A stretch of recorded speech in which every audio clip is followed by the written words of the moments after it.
অর্কদা, সংবাদ আবির্ভাবে স্বাগত। বলছি, কয়েকটা বিষয় নিয়ে আমরা আজকে মানে আপনি সময় দিয়েছেন, এর জন্য অনেক অনেক ধন্যবাদ।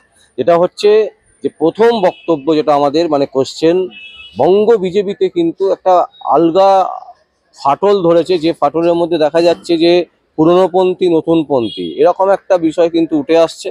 এবং নতুনপন্থীদের মধ্যে আমরা যদি ধরি, সেটা হচ্ছে আপনার প্রাক্তন বিচারপতি অভিজিৎ গাঙ্গুলি আছেন, তারপরে হচ্ছে আপনার সজল ঘোষ আছেন, বা শুভেন্দু অধিকারী আছেন। এনাদের নিয়ে পুরনোদের কিন্তু একটা বিভেদ তৈরি হচ্ছে এবং সেটা কিন্তু স্পষ্ট হচ্ছে।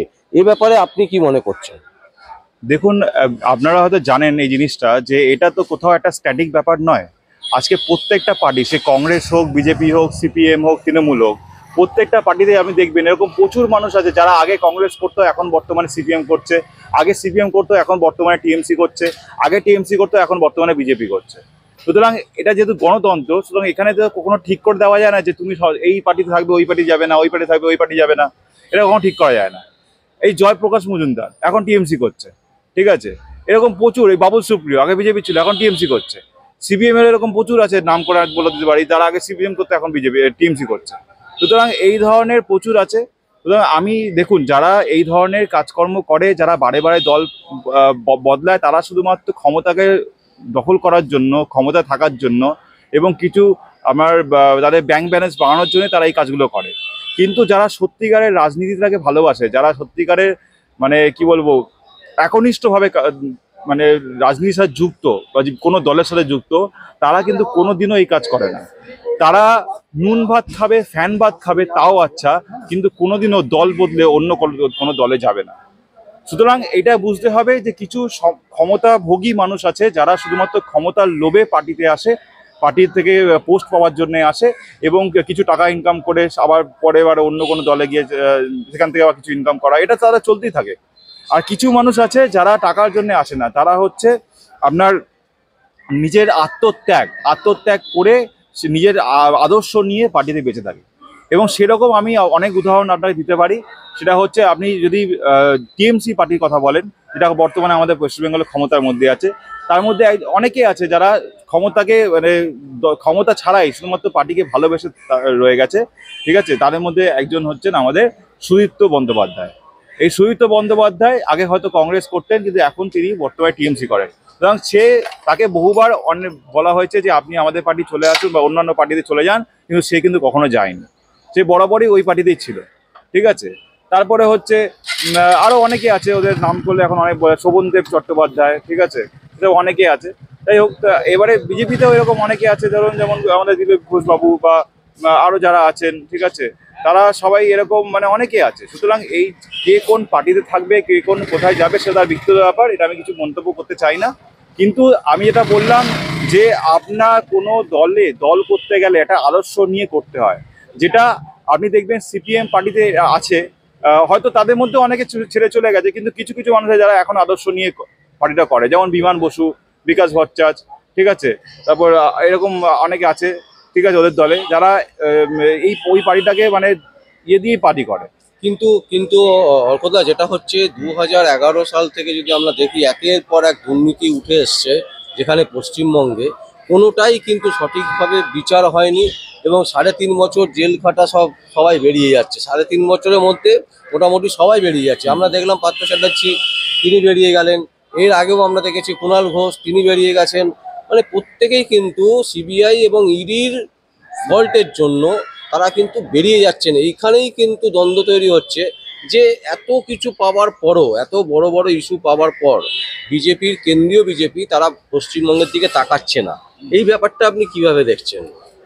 দেখুন, তারা কেন তাকাচ্ছে না, তারা কেন এখানে দেখতে চাইছে না, তারা কেন এখানে ক্ষমতা ভোগ নিতে চাইছে না, সেটা তো তাদের ব্যক্তিগত ব্যাপার, আমি সেটা বলতে পারবো না। কিন্তু একটা জিনিস আমার খুব খারাপ লাগলো দেখে, যে এই যে সিবিআই, ইডি, এনআইএ, এরা সঠিক তদন্ত করে কোর্টে চার্জশিট ফাইল করতে পারছে না, যার ফলে আজকে যারা এই অনুব্রত মণ্ডল বা আপনার জ্যোতিপ্রিয় মল্লিক, পার্থ চ্যাটার্জি, কুণাল ঘোষ, এরা সব ছাড়া পেয়ে যাচ্ছে। এইটা আমার দেখে খুবই খারাপ লাগলো। মানুষ কাকে ভরসা করবে? আপনি বলুন, যে মানুষ কাকে ভরসা? আজকে পুলিশ কোনো কাজ করছে না, তার ফলে আদালত কি করলো, সিবিআই কে দিল যে সিবিআই ভালো কাজ করবে। সিবিআইও কোনো কাজ করছে না, তাহলে মানুষ কোথায় যাবে? আমি সেটাই হচ্ছে প্রশ্ন। আজকে মানুষ জানতে চাইছে, মানে আজকে সত্যি সাধারণ মানুষের এটা প্রশ্ন, প্রধানমন্ত্রী, স্বরাষ্ট্রমন্ত্রী, সবার কাছে এটা সাধারণ মানুষের প্রশ্ন যে মানুষ কোথায় যাবে। আজকে এই এত বড় বড় সব বিভিন্ন কেসগুলো তদন্ত হচ্ছে না, চার্জশিট ফাইল হচ্ছে না। আজকে দেশের মধ্যে রাজধানীতে বিস্ফোরণ হয়ে যাচ্ছে, মানুষ মরে যাচ্ছে। আজকে পেহেলগাঁও হামলাতে বেছে বেছে হিন্দুদের নাম ধরে ধরে তাদের ধর্ম জেনে জেনে তাদেরকে গুলি মারা হয়েছে। তাহলে মানুষ কোথায় যাবে? এটা তো প্রধানমন্ত্রী, স্বরাষ্ট্রমন্ত্রীর কাছে মানুষের প্রশ্ন যে আপনারা উত্তর দিন যে আমরা কার কাছে গেলে সুরক্ষাটা পাবো। এই প্রশ্নের জবাব দিতে হবে, সে যেই হোক, যে পার্টি করুক, যে দলকে সমর্থন করুক না কেন। একটা যে সাংবিধানিক পোস্টে বসে আছে, সে মুখ্যমন্ত্রী হোক কি প্রধানমন্ত্রী হোক, তাকে এই জবাব সাধারণ মানুষের কাছে দিতে হবে। আজকে আমরা দেখছি এসআইআর শুরু হয়ে গেছে এবং এই এসআইআর এই বিএলওদের সাথে আমরা দেখতে পাচ্ছি তৃণমূলের লোকেরা কিন্তু প্রচুর অ্যাক্টিভ, কিন্তু বিজেপির লোকই নেই। সিপিএম এর তো ছেড়ে দিন, সিপিএম এর কোনো লোক এখন পাওয়া যাচ্ছে না, বিজেপিরও কোনো লোক নেই। এটা কি করে হয়? মানে একটা এসআইআর এর মতন এত বড় গুরুত্বপূর্ণ, যেখানে বলা হচ্ছে কয়েক কোটি মানে মানুষের নাম বাদ যেতে পারে, তো সেই জায়গা দাঁড়িয়ে অ্যাক্টিভিটি দেখানো উচিত না বিজেপির? দেখুন, বিজেপির প্রথম কথা, লোক সংখ্যা সেরকমভাবে কত আছে আমার জানা নেই। তারা প্রত্যেকটা বুথে বুথে এজেন্ট দিতে পারবে কিনা সেটাও আমার জানা নেই। যারা বিজেপির বিভিন্ন কেন্দ্রের ডিপার্টমেন্টে আছে তারা ভালো বলতে পারবে যে প্রত্যেকটা বুথে বুথে তাদের এজেন্ট দেওয়ার ক্ষমতা আছে কিনা। আমি যেটা দেখলাম সেটা হচ্ছে যে যারা বিএলও তারা বাড়ি পর্যন্ত গিয়ে মানুষদেরকে যে ফর্মটা, এসআইআর ফর্মটা, সেটা পর্যন্ত দেয়নি। তারা যে কোনো একটা জায়গায় রাস্তায় দাঁড়িয়ে বা কোনো বাড়ির সামনে দাঁড়িয়ে বা বিভিন্ন চায়ের থেকে বা বিভিন্ন আপনার হোটেলে বিভিন্ন পঞ্চায়েত প্রধানের বাড়ির সামনে বসে তারা ফর্ম বিলি করেছে। এবং প্রত্যেকটা বিএলওর সাথে একটা করে শাসক দলের এজেন্ট ছিল বিএলএ হিসাবে, কিন্তু বিরোধী দলকে কেউ সেখানে থাকেনি। কারণ বলছে নাকি এরকম যে বিরোধী দলে লোক দেওয়ার ক্ষমতা নেই এটা।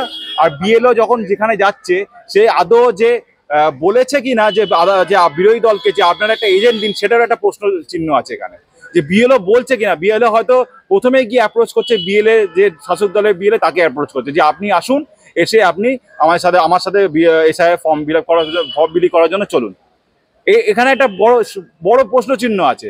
সুতরাং এই যে নির্বাচন কমিশন যে এই জিনিসটা করছে, এটা আদৌ সুষ্ঠুভাবে হচ্ছে কিনা সেটা নিয়েও আমার একটা প্রশ্ন আছে।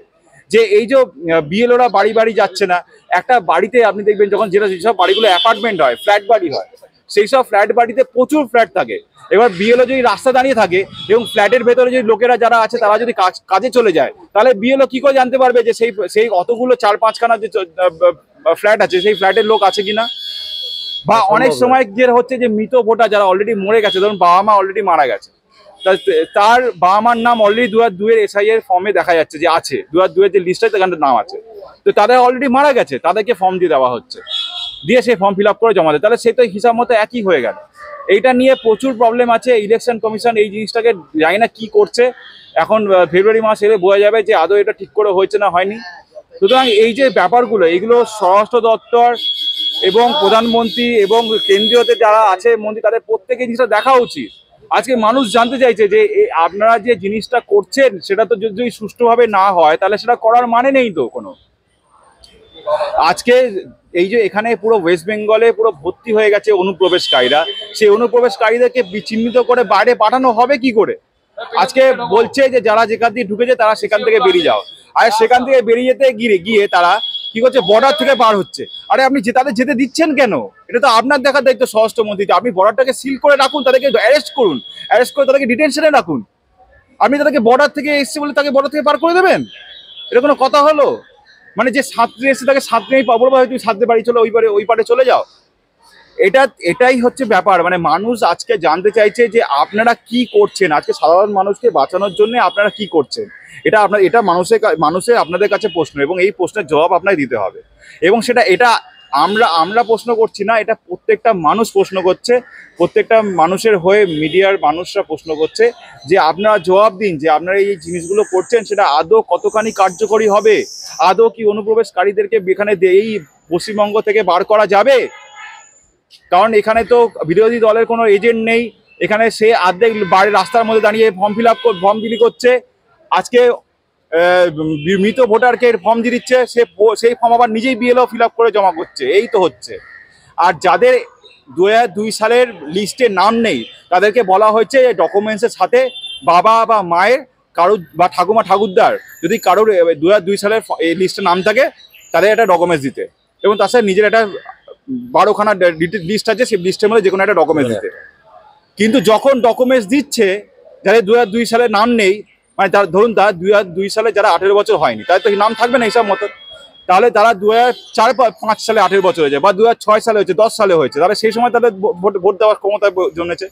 তারা যখন ডকুমেন্টস দিচ্ছে বিএলওকে, বিএলও সেই ডকুমেন্টসটুকুও নিচ্ছে না, শুধুমাত্র বলছে আপনার ফর্মটা ফিল আপ করে দিয়ে দিন, ডকুমেন্টস দিচ্ছে না। তাহলে এখানে দাঁড়িয়ে কি করে এই এসআইআরটা ফুল প্ল্যান যেভাবে করা হয়েছিল সেভাবে সম্পন্ন হবে, আমার এটাই প্রশ্ন আপনার চ্যানেলের মাধ্যমে। এই প্রশ্নের উত্তর আমি চাই, এই প্রশ্নের উত্তর আপামর জনবাসী, পশ্চিমবঙ্গের বাসী চায়, যে আপনারা উত্তর দিন যে এসআইআরটা কি করে ঠিক করে সম্পন্ন হবে। এই যে স্পেশাল ইন্টেনসিভ রিভিশন যেটা আপনারা বলছেন এসআইআর, সেটা কি করে হবে যদি আপনি ডকুমেন্টসটাই না নেন, আপনার বিএলওরা যদি ডকুমেন্টসটাই না নেন।